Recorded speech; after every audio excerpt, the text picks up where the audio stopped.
नमस्कार दोस्तों, स्वागत है आप सभी का आपके अपने चैनल पर। दोस्तों, आज आपके लिए लेकर आ चुके हैं राजस्थान बोर्ड क्लास 10th का जो आपका साइंस का पेपर होने वाला है, विज्ञान विषय का। उसके लिए एक ऐसा पेपर लेकर आए जो कि आपके लिए बहुत ही इंपॉर्टेंट है।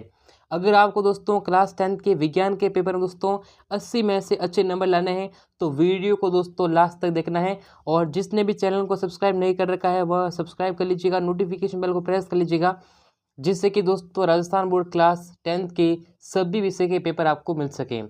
तो दोस्तों, अगर आपने अभी तक टेलीग्राम चैनल को ज्वाइन नहीं कर रखा तो आप टेलीग्राम चैनल को ज्वाइन कर लेना, जिसका लिंक इसी वीडियो के डिस्क्रिप्शन बॉक्स में दे रखा है। वहाँ पर आपको इसका PDF मिल जाएगा। ठीक है दोस्तों, चलिए दोस्तों वीडियो को शुरू करते हैं। तो दोस्तों, अगर आपको क्लास 10th का साइंस का पेपर डाउनलोड करना है तो सिंपली गूगल ओपन करने एंड गूगल पर सर्च करें दोस्तों RN स्टडी मसला। ठीक है दोस्तों, क्या सर्च करना है? RN स्टडी मसला। जैसे आप ये सर्च करते हैं, सर्च करने के बाद जो फर्स्ट नंबर वेबसाइट है इस पर आपको सिंपली क्लिक करना है। जैसे आप इस पर लिंक पर क्लिक करते हैं तो आपके सामने दोस्तों नया पेज ओपन हो के आ जाएगा। ठीक है दोस्तों, RN स्टडी मसाला का यहाँ पर दोस्तों क्या करना है, आपको नीचे स्क्रॉल करना है। स्क्रॉल करने के बाद यहाँ पर देखिएगा RBC board exam 2023 paper class 10th model paper, इस पर क्लिक करेंगे तो कक्षा 10वीं के सभी विषय के पेपर आप दोस्तों यहाँ से डाउनलोड कर पाएंगे। सिंपली गूगल पर सर्च करना है RN study masala, link in description. दोस्तों, आपका जो पेपर है कुछ इस प्रकार से आने वाला है। यहाँ पर पहले देखिएगा सेक्शन ए आया है, सेक्शन यानी खंड अ आ रहेगा। ठीक है, इसमें दोस्तों क्या लेगा, यहाँ पर आपको दोस्तों सिंपली जो है MCQ प्रश्न आने वाले हैं, मल्टीपल चॉइस क्वेश्चंस। तो देखिएगा MCQ कैसे प्रश्न पूछे गए, एक ही नंबर के प्रश्न है, बहुविकल्प प्रश्न है। जैसे कि यहाँ पर पहला सवाल दे रखा है कि निम्नलिखित में से कौन से दांत मांसाहारी जंतु में अधिक विकसित है। तो यहाँ पर देखिएगा यानी कृंतक है, हृदय दांत है, अग्रचर्णक और चर्वणक। तो यहाँ पर आपको आंसर बताना है। ठीक है, निम्नलिखित में से कौन सा पादप हार्मोन वृद्धि रोधक हार्मोन है, तो ये आपको बताना है। तो दोस्तों, ये आपके सारे जो दोस्तों किताब में सवाल दे रहे कि इसका आंसर आप कर सकते हैं। जैसे दोस्त जो है यानी कि जो ग्रेगेज और मेंडल है उन्होंने दोस्तों कौन से मटर पर जो अपने जो एक्सपेरिमेंट किए थे वो बताना है। अगर आपको इस पेपर का संपूर्ण सॉल्यूशन प्राप्त करना है तो दोस्तों कमेंट करना, आपको टेलीग्राम चैनल पर भी इसका पूरा सॉल्यूशन मिल जाएगा। फिर देखिएगा आलू की चिप्स में कौन सी गैस भरी जाती है। विरंजक चूर्ण का आपको जो रासायनिक सूत्र लिखना है, ठीक है, आपको बताना था। ठीक है, एंड यहाँ पर देखिए कौन सी दोस्तों उपधातु नहीं है। ठीक है, ये आपको बताना था। समतल दर्पण से बिंब 2 मीटर की दूरी पर है तो प्रतिबिंब के जो मध्य की दूरी है वो कितनी होगी। आंखों की वह क्षमता जिससे हम नज़दीक और दूरस्थ से देख सकते हैं उन्हें क्या कहेंगे। यानी दोस्तों ये जो सवाल लेने वाले हैं ये आपके दोस्तों 12 सवाल आपके होने वाले हैं, किसके? MCQ टाइप के, मल्टीपल चॉइस क्वेश्चन। ठीक है, जिन्हें आप आसानी से कर सकते हैं, बहुत ही सिंपल क्वेश्चन है। फिर यहाँ पर आपके दे रहे कि दोस्तों रिक्त स्थान की पूर्ति करना है। ठीक है, जैसे यहाँ पर एल्किन का साधारण सूत्र कौन सा है, एल्किन है, एल्केन है, एल्काइन है, वो आपको ध्यान रखना है। न्यूलैंड का अष्टक नियम कहाँ तक प्रभावी था वो बताना था। इंसुलिन हार्मोन कमी से कौन सा रोग होता है दोस्तों, ये वो बताना था। मनुष्य में यानी कि श्वसन वर्णक कौन सा है वो बताना है। विद्युत ऊर्जा की वाणिज्यिक इकाई कौन सी है ये भी आपको बताना। ठीक है, एसी की जो विद्युत धारा में भारत में आवृत्ति बतानी है ये। ठीक है दोस्तों, फिर यहाँ पर दे रखे हैं अति लघुत्तरात्मक प्रश्न, जैसे यहाँ पर जो है एक अभिक्रिया दे रखी है, इसमें आपको अभिक्रिया का प्रकार बताना है। चिट्टी के डंक में कौन सा अम्ल होता है, फार्मिक अम्ल होता है, वो तो पता ही दोस्तों, सिंपल क्वेश्चन है।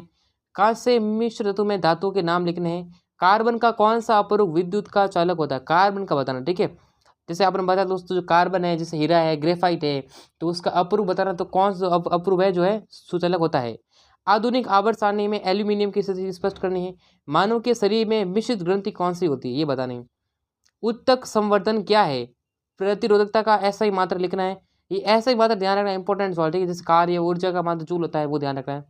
विद्युत मोटर में द्विक परिवर्तक का क्या कार्य होता है। नाभिक के किसी संयंत्र का नाम लिखना, जैसे यहाँ पर जो है रावत भट्टा वगैरह है। गंगा का पानी कौन से रोगकारक सूक्ष्म जीवों द्वारा प्रदूषित किया गया है। सामान्य घरेलू विद्युत परिपथ का नामांकित चित्र बनाना। ठीक है, एक एक नंबर से बोलोगे। अब दोस्तों आता है सेक्शन बी, खंड ब आता है। यहाँ पर देखिएगा खंड ब में देखिएगा लघुत्तरात्मक प्रश्न पूछे गए, जैसे कि सिल्वर की शोधन प्रक्रिया में कॉपर प्रयुक्त करके यहाँ पर दे रखा है।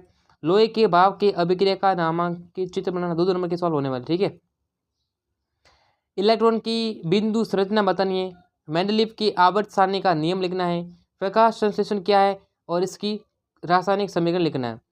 ठीक है दोस्तों, यहाँ पर देखो ये दे रखा है कि पुनरुद्भवन यानी जो क्या है, और प्लेनेरिया में पुनरुद्भवन की प्रक्रिया को समझाना है। मानव मादा जनन तंत्र या नर तंत्र, उत्सर्जन तंत्र, मानव आँख का आ सकता है। ठीक है, मानव हृदय आ सकता है दोस्तों, सवाल इंपॉर्टेंट है। ठीक है, समतल दर्पण से बनने वाले कोई दो प्रतिबिंब की विशेषता लिखनी है।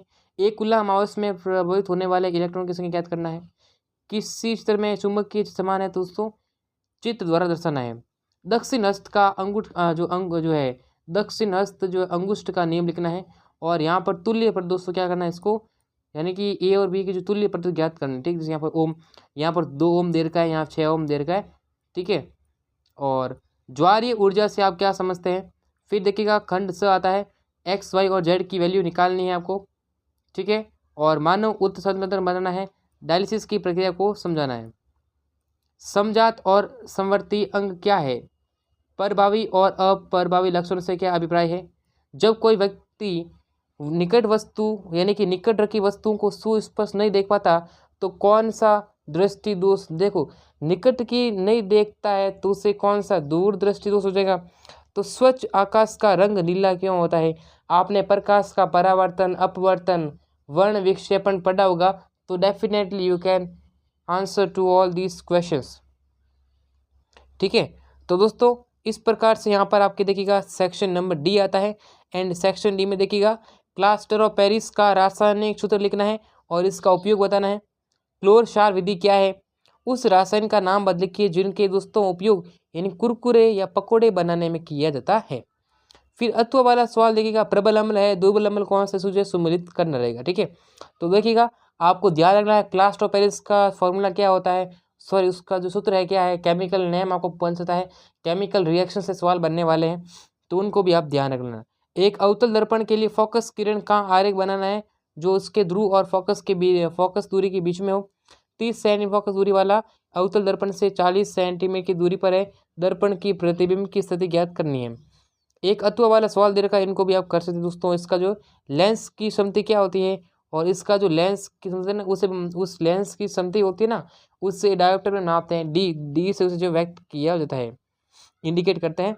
मूत्र निर्माण की प्रक्रिया को समझाना है। नेफ्रॉन की नामांक की चित्र बनाना। ठीक है, श्वसन क्या है दोस्तों, श्वसन का नामांक की चित्र भी आ सकता है। पत्ती के अनुप्रस्थ काट का नामांक की चित्र लिखना है और पादपों में भोजन व अन्य पदार्थों के समय को समझाना है। ठीक है दोस्तों, ये मैं आपको बता दूं। अब विद्यार्थी सोचेंगे दोस्तों कि क्या ये रियल पेपर है दोस्तों, नहीं, ये आपका एक मॉडल पेपर है। क्या दोस्तों, एक मॉडल पेपर है।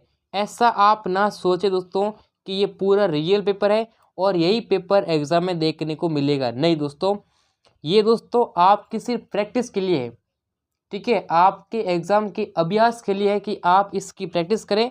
हाँ, इसी पैटर्न पर सवाल देखने को मिलेगी, लेकिन इसकी कोई गारंटी नहीं कि दोस्तों पूरा सेम टू सेम पेपर ही है। ठीक है, ये मोस्ट इंपॉर्टेंट क्वेश्चन मैंने आपको बताए हैं। तो दोस्तों अगर आपने वीडियो को लाइक नहीं किया, लाइक करें और चैनल को सब्सक्राइब करें, नोटिफिकेशन बेल को प्रेस करें, जिससे कि कक्षा 10वीं के सभी विषय के पेपर आपको मिल सके। तो दोस्तों फिर मिलेंगे सभी से नेक्स्ट वीडियो में, तब तक के लिए जय हिंद और वंदे मातरम।